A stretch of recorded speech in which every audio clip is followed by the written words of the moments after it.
भागवत महात्म्य पहला अध्याय भक्ति व ज्ञान व वैराग्य की कथा। बोलो वृंदावन बिहारी लाल की जय।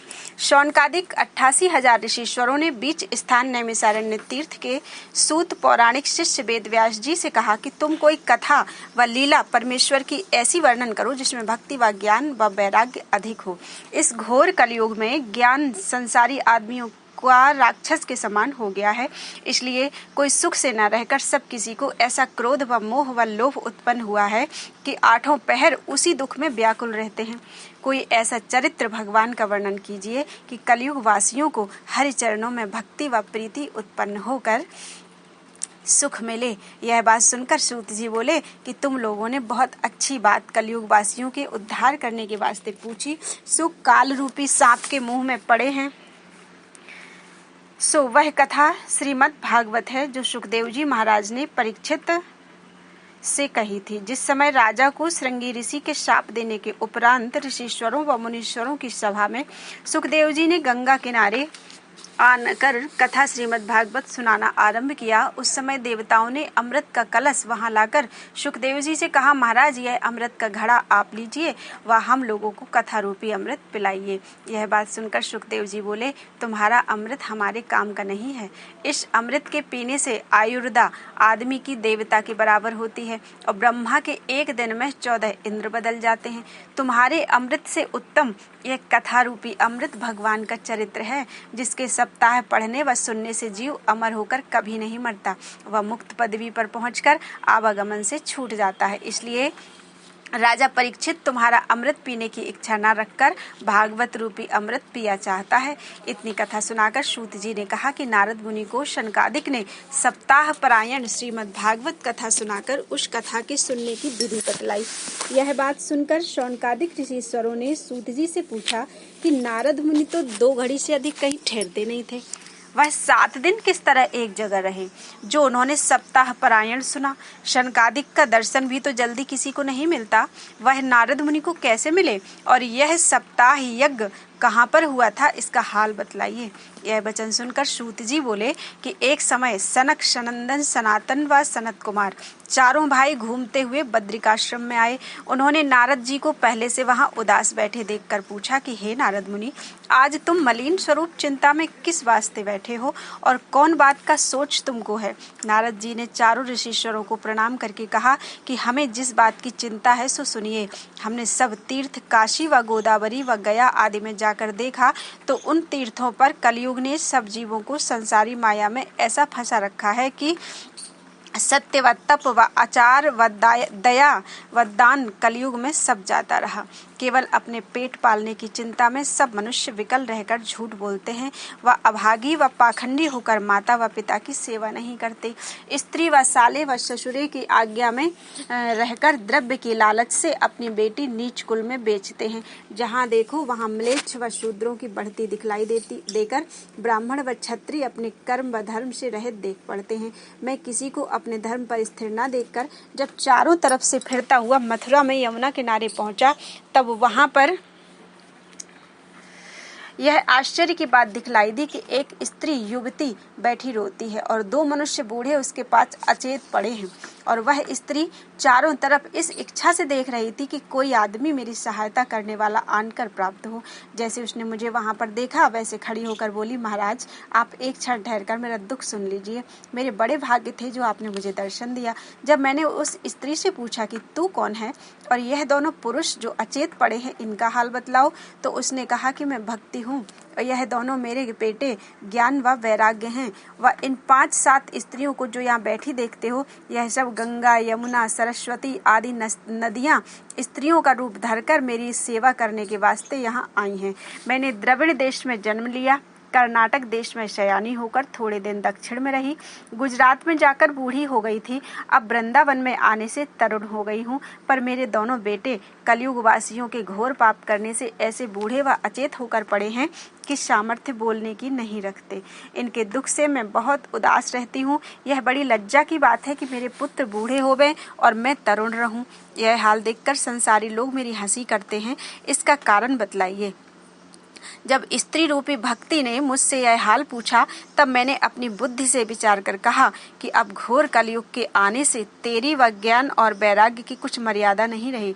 केवल वृंदावन आने से तू तरुण हो गई, पर तेरे बेटों को कलयुग में कोई नहीं जानता। इस कारण वह ज्यों के त्यों बूढ़े व निर्बल बने हैं। यह बात सुनकर उसने कहा कि जो कलयुग ऐसा दुष्ट है तो राजा परीक्षित ने किस वास्ते दया करके प्राण उसके छोड़ दिए।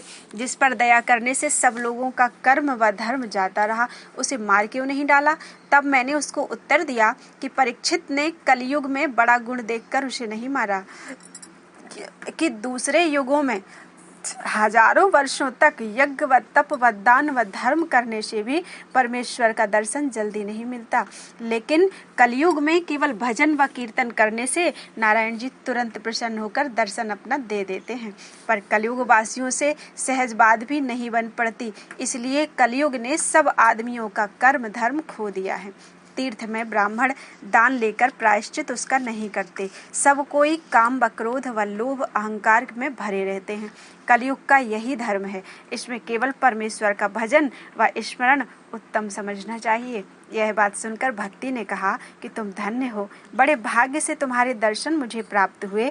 आप सब किसी का दुख छुड़ाने के योग्य हैं, सो कोई उपाय करके ज्ञान व वैराग्य को तरुण कर दीजिए, जिसमें मेरा दुख छूट जावे। मैं तुमको बारंबार दंडवत करती हूँ। बोलो वृंदावन बिहारी लाल की जय। दूसरा अध्याय, नारद जी का भक्ति को बोध कराना और भक्ति के दुख छुड़ाने वास्ते किसी साधु को ढूंढना। नारद जी ने स्त्री रूपी भक्ति से कहा कि अब तू अपनी चिंता छोड़कर श्री कृष्ण जी के चरणों में ध्यान लगा। उनका स्मरण व ध्यान करने से सब दुख तेरा छूट जाएगा।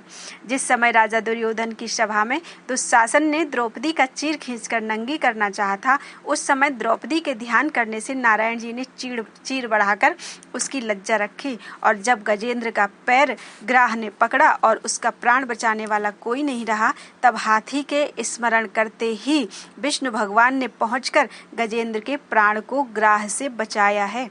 हे भक्ति, तू बैकुंठनाथ को प्राणों से भी अधिक प्यारी है। वह तेरे वास्ते नीच जाति में भी जहाँ तेरा वास रहता है वहाँ आनकर उसका उद्धार कर देते हैं। सतयुग और त्रेता द्वापर में सज्जन लोग बहुत सा यज्ञ व तप दान व धर्म करने से मुक्ति पाते थे। कलयुग में केवल तेरी कृपा से सब जीवों का उद्धार हो जाता है। ज्ञान व वैराग्य को कोई नहीं पूछता, इसलिए तेरा दुख छुड़ाने वास्ते बहुत अच्छा उपाय करके जगत में तेरी महिमा प्रकट कर देता हूँ। जिनके हृदय में तेरा वास रहेगा वह लोग पापी होने पर भी यमराज का कुछ डर नहीं रखकर तेरी दया से बैकुंठ धाम को चले जाएंगे। परमेश्वर का दर्शन यज्ञ और तप व व्रत व दान करने से जो जल्दी प्राप्त नहीं होता, वह भक्ति करने से सहज में मिलता है। जिन्होंने हजारों वर्ष नारायण जी का तप किया था, उन्होंने भक्ति पाई है। परमेश्वर बहुत प्रसन्न होने से अपनी भक्ति देते हैं, इसलिए बैकुंठनाथ ने सब बातों पर भक्ति को श्रेष्ठ रखा। यह बात सुनकर भक्ति ने कहा, हे नारद जी, तुम धन्य हो। जिस तरह आपने मुझे धैर्य दिया, उसी तरह मेरे बेटों को भी जो अचेत पड़े हैं जगाओ। जब मेरे उठाने व पुकारने से ज्ञान व वैराग्य ने आंखें भी नहीं खोली, तब मैंने वेद का वचन व गीता पाठ पढ़ना आरंभ किया। उसके सुनने से उन्होंने अपनी आंखें खोलकर उठने के वास्ते चाहा, पर निर्बलता से फिर अचेत हो गए। जब यह हाल देखकर मैं बहुत चिंता करने लगा कि ज्ञान व वैराग्य किस कारण नहीं उठते, तब यह आकाशवाणी हुई कि हे नारद, क्यों इतना सोच करते हो? यह बिना सत्संग नहीं जागेंगे। इनकी संगति करने के वास्ते साधु हो जो। यह वचन सुनते ही वहां से साधु ढूंढता हुआ यहाँ तक पहुँचा, पर कलयुग होने से कोई साधु इच्छा पूर्वक नहीं मिला। उसी चिंता में बैठा था कि आपका दर्शन प्राप्त हुआ। सो आप लोग ब्रह्मा के पुत्र, बड़े योगी व ज्ञानी, सदा बाल अवस्था रहकर केवल कथा रूपी धन अपने पास रखते हैं। सनक सनंदन सनातन और सनत कुमार, ये हमेशा 5 वर्ष के बालक रहते हैं। इन्हीं को बाल अवस्था में योगी कहा गया है। तो तो उसी चिंता में बैठा था कि आपका दर्शन प्राप्त हुआ। सो आप लोग ब्रह्मा के पुत्र, बड़े योगी व ज्ञानी, सदा बाल अवस्था रहकर केवल कथा रूपी धन अपने पास रखते हैं, और तुम्हारी तपस्या का फल कोई वर्णन नहीं कर सकता कि किस वास्ते आपने जय और विजय बैकुंठ के द्वारपालकों को पृथ्वी पर गिरा दिया। ऐसी सामर्थ्य सिवाय आपके दूसरे में नहीं है। जिस तरह आपने दया करके अपना दर्शन मुझे दिया, उसी तरह भक्ति व ज्ञान व वैराग्य का दुख छुड़ाकर उनको सुख दीजिए, जिसमें चारों वर्ण के आदमी तुम्हारा यश गावे व कलयुग वासियों का मन शुद्ध हो व पवित्र हो जावे। यह बात सुनकर सनत कुमार बोले, हे नारद जी, तुम उदासी छोड़कर कुछ चिंता मत करो। जितने श्याम सुंदर के दास हैं, उन सबों में तुम श्रेष्ठ हो। आपको भक्ति का दुख छुड़वाने के वास्ते उपाय करना उचित है। पिछले समय के महात्मा व ऋषीश्वरों ने ज्ञान व धर्म से अनेक संसारी मार्ग आदमियों को बैकुंठ पहुंचाने के वास्ते बनाए हैं, पर उन कठिन मार्गों पर किसी से चला नहीं जाता और वह राह बताने वाला गुरु भी जल्दी नहीं मिलता। इसलिए जो कोई श्रीमद् भागवत सच्चे मन से सुने, उसको वह राह मिल सकती है। जो कथा सुखदेव जी ने राजा परीक्षित को सुनाई थी, वही कथा सुनने से भक्ति व ज्ञान व वैराग्य को भी सामर्थ्य होकर उनका दुख छूट जाएगा। परमेश्वर के चरणों में प्रेम बढ़ाने के वास्ते इससे उत्तम कोई दूसरी राह नहीं है। यह बात सुनकर नारद जी बोले, महाराज, मैंने वेद व गीता का पाठ पढ़कर ज्ञान व वैराग्य को बहुत जगाया, पर उन्हें उठने की सामर्थ्य नहीं हुई। श्रीमद् भागवत कहने से किस तरह जागेंगे? सनत कुमार जी ने कहा, हे नारद, सब वेदों का सार श्रीमद् भागवत समझना चाहिए। उसके एक एक श्लोक व पद में वेदों का अर्थ इस तरह भरा है जिस तरह दूध में घी भरा रहता है। जब तक उसको उपाय के साथ दूध से नहीं निकालते, तब तक घी का स्वाद दूध में नहीं मिलता।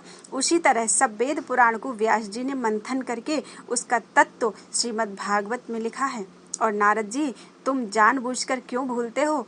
4 श्लोक मूल श्रीमद् भागवत के नारायण जी ने ब्रह्मा को उपदेश दिए और तुमने उनसे सुनकर वेदव्यास से कहा। वेदव्यास जी ने उसे विस्तार पूर्वक लिखकर भागवत पुराण बनाया। वही कथा सब किसी का दुख छुड़ाने व संसार रूपी समुद्र से पार उतारने वाली है। यह वचन सुनते ही नारद जी हाथ जोड़कर बोले कि आपने बड़ी दया करके यह हाल कहा। वह हमारे भाग्य थे जो आपका दर्शन मिला। बिना भाग्य के सत्संग नहीं मिलता। अब यह बतलाइए कि इस भागवत रूपी ज्ञान यज्ञ को किस तरह से, कहाँ पर कहना चाहिए और कितने दिन में यह यज्ञ संपूर्ण होता है। बोलो वृंदावन बिहारी लाल की जय।